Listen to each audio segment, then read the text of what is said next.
क्योंकि ये लड़ाई आपको खुद लड़नी होगी। सरकार ने आपको ऊपर छोड़ दिया, आप चाहे मरो या जियो, उसको कोई परवाह नहीं है। किसी किसान हो या शोषित वंचित गरीब मजलूम की किसी की जान की परवाह नहीं है।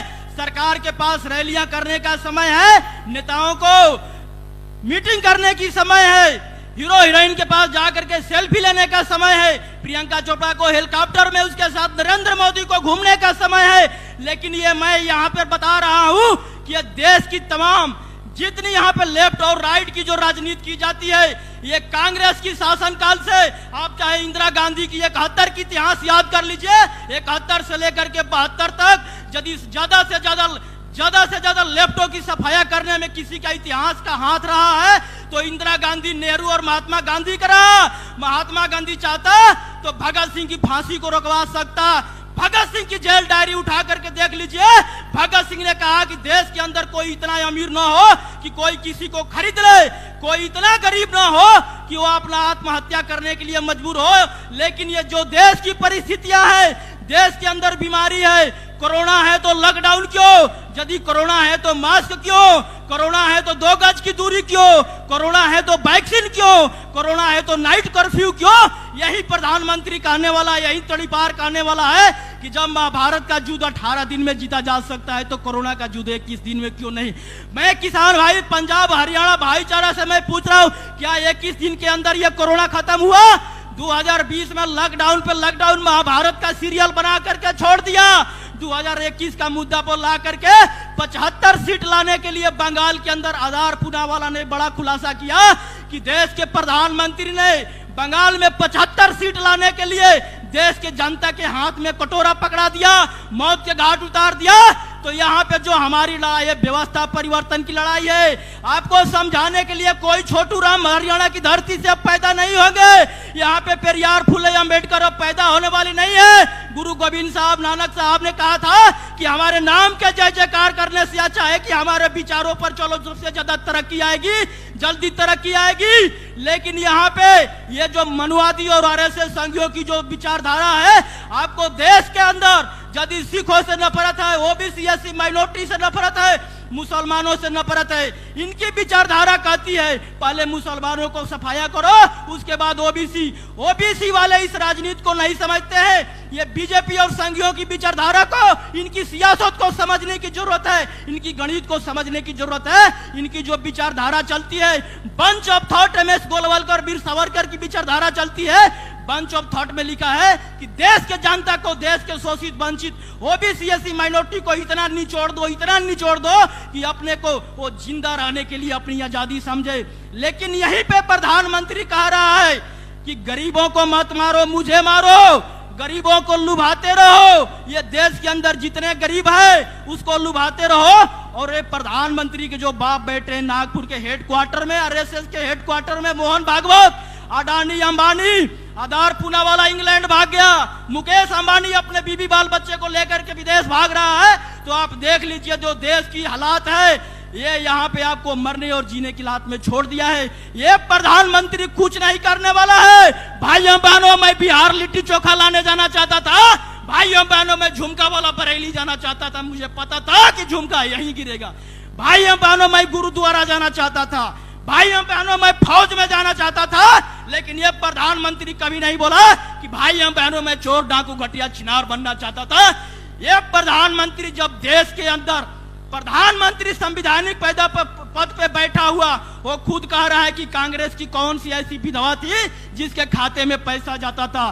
शशि थरूर की बीबी को कह रहा है 2.5 करोड़ की गर्लफ्रेंड। जब देश की प्रधानमंत्री की यह लैंग्वेज है, बंगाल में तड़ीपार जा रहा है, वहां पे कह रहा है प्रधानमंत्री, क्या कह रहा है, ओ दीदी, मैं वही कह रहा हूं, ओ प्रधानमंत्री।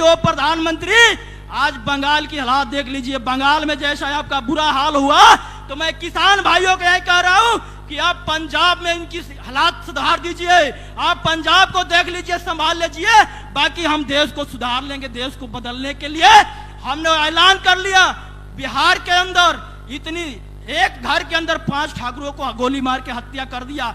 यहाँ पे देश के अंदर देश आजाद हुए 74 साल हो गए, लेकिन लेफ्ट की यदि सफाया करने में सबसे ज्यादा हाथ रहा तो इन कांग्रेसियों का रहा। नेहरू में और गांधी हो या इंदिरा गांधी हो, कांग्रेस ने बीजेपी बनाया, कांग्रेस ने आरएसएस बनाया, ये सब कांग्रेस और बीजेपी। देश आजाद हुआ तब से, अब से आज से इन्हीं के इर्द गिर्द ये राजनीति सत्ता घूम रही है। यदि अंबेडकर ने कहा था कि देश की राजनीति सत्ता ऐसी चाबी है कि किसानों को हो या किसी मुजलुम को हो, राजनीति सत्ता ऐसी चाबी है जिसे मुक्ति के सारे दरवाजे खोले जा सकते हैं। ये किसानों को जो बागडोर है देश का अपने हाथों में लेना होगा, लोकतंत्र की सुरक्षा करना होगा, लोकतंत्र पे अपना कब्जा करो, नहीं तो ये कुछ नहीं करने वाले हैं। ये तो पूंजीपतियों को हाथ में सौंपने जा रहे हैं। कानून नहीं बन रहा, इसने सोचा कि संविधान सभा हो या लोकसभा, इसने तो अपना पास करा लिया, लेकिन किसानों ने इसके मुंह में नकेल डाल दिया। अब आगे क्या, प्रधानमंत्री या राष्ट्रपति तो उसका गुलाम बन बैठा है, उसकी कॉलर पकड़ के बोले पेन पकड़ा के ले साइन कर। ये राष्ट्रपति को गुलाम बना करके रख दिया, जब चाहे जब उल्लू सीधा कर रहे। यहाँ पे कुछ नहीं ये करने वाले हैं। आपको धर्म की राजनीति, जाति की राजनीति से ऊपर उठ के आना होगा। ये जातियों में हम बांटे हुए लोग नहीं है, बटे हुए लोग नहीं, बांटे हुए इन्हीं के द्वारा बटे हुए लोग हैं। तो जातियों की राजनीति से, धर्म की राजनीति से आपको बाहर आना होगा। हिंदू मुस्लिम की राजनीति, मंदिर मस्जिद की राजनीति, बिहार में यादवों को ब्राह्मण से लड़वाया किसने, यूपी में दलितों को ठाकुर से किसने लड़वाया, गुजरात के अंदर मुसलमान और हिंदू से दंगा किसने करवाया, गोधरा कांड में मालेगांव बम धमाका में साध्वी प्रज्ञा ठाकुर का आप हाथ देख लीजिए, सबसे मेन रहा। इसमें प्रधानमंत्री और तड़ीपार गृह मंत्री का यदि गोधरा कांड में मेन हाथ रहा, तो आप ऐसा देख लीजिए कि इनकी विचारधारा क्या है। ये देश के अंदर ये पुलवामा 19 की इलेक्शन जीतने के लिए पुलवामा में 50 सीआरपीएफ के जवानों को शहीद करवा दिया। बंगाल का इलेक्शन जीतने के लिए 22 जवानों को शहीद करवा दिया। बंगाल के अंदर ममता भी शपथ ले रही है, वहां पे हिंसा हो रहा है। इस हिंसा का जिम्मेदार कौन है? नरेंद्र मोदी और तड़ीपार है। ये देश के अंदर यदि आप बीजेपी और कांग्रेस मुक्त नहीं करोगे तो देश की हालात ऐसी होती रहेगी। कांग्रेस और बीजेपी में कोई फर्क नहीं है, दोनों की विचारधारा एक ही है। ये जो बिल लाया हुआ है, ये जो बीज बोया हुआ है, कांग्रेसों का बीज बोया हुआ है, लेकिन बीज तुम बो और फसल हम काटेंगे, और काटने के लिए तैयारी कर दी है। तुम्हारी एजेंडा कहां कहां चलता है। जैसे पंजाब के अंदर, जैसे देश के अंदर जितना इसका प्रोडक्ट्स है, जियो का सिम हो, रिलायंस पेट्रोल, रुचि सोया, सबसे ज्यादा इसकी प्रोडक्ट्स को बहिष्कार करो। मुकेश अंबानी हो या कोई भी करोड़पति हो, ये करोड़पति को पूंजीपतियों को हराते अपने देश को बचाना होगा। इनकी प्रोडक्ट को ज्यादा से ज्यादा बहिष्कार करो, और नौजवानों को ये जो सत्ता है अपने हाथ में लेनी होगी। मोबाइल का सही से उपयोग कर लो, आपको परिवर्तन होने से कोई नहीं रोक सकता है। ये सरकार नहीं चाहेगी। सरकार को यदि किसी से नफरत है तो देश के एजुकेशन सिस्टम से नफरत है, और स्कूल कॉलेज यूनिवर्सिटियां बंद किए जा रहे हैं। क्या कोरोना दूर होगा? कोरोना दूर नहीं हो रहा है। बंगाल का इलेक्शन हो गया, वहां पे हिंसा करवाए जा रहे हैं इस मुद्दा को भटकाने के लिए। उसी समय छत्तीसगढ़ के अंदर हिंसा करवाया गया किसान आंदोलन को भड़काने के लिए। यदि किसान आंदोलन पे इनकी निगाहें टिकी हुई है तो इनकी मकसद क्या हो सकती है? इनकी सियासत को समझ लो। इनको गांव के बाहर बोर्ड लगा दो कि कांग्रेस और बीजेपी को ढुकने से मना कर दो। ये व्यवस्था परिवर्तन की, सिस्टम परिवर्तन की लड़ाई है, विचार परिवर्तन की लड़ाई है। इनकी विचारधारा जो है, यहाँ पे ओबीसी एससी एसटी माइनॉरिटी जो 90% तबका है, उसको मारने का ये लोग ऐलान कर लिए हैं। लेकिन हमें क्या करना होगा? ये देश के अंदर कोना कोना बोर्ड लगा दो, गांव के बाहर कोना कोना बोर्ड लगा दो कि चाहे बीजेपी हो या कांग्रेस का कोई भी एमपी एमएलए हो, उसको घुसने से मना कर दो। हम तुम्हें घुसने नहीं देंगे। इसकी मीडिया की बायकॉट करो, नेशनल मीडिया, गोदी मीडिया।